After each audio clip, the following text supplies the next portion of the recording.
Você vê a realização da implantação do mini posto aqui em Aperibé. Foi uma beleza, a Aperibé está de parabéns. Está uma joia o negócio. Muito obrigado. Hoje recebe uma das melhores coisas de Oscar. Isso aí, essa implantação desse posto de saúde é um desenvolvimento para a região, para o atendimento das crianças, e, enfim, mais uma obra do governo do prefeito Lavaquial.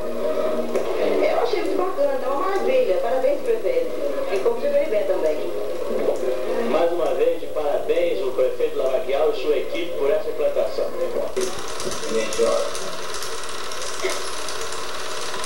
Eu represento aqui, distrital, Fernando Lavaquial. Nós, em Monte Alegre, também temos tido um grande número de benefícios. Inauguração desse posto distrital de saúde aqui em São Pedro. Meus companheiros de trabalho da prefeitura,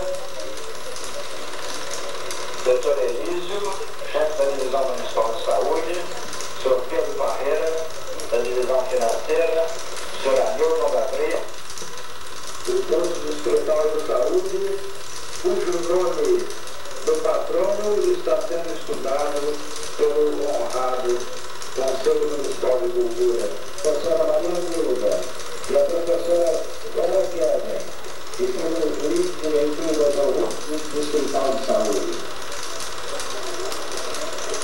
Eu recebi na prefeitura uma baixa assinada da população de São Pedro, olho do Antônio de Paula.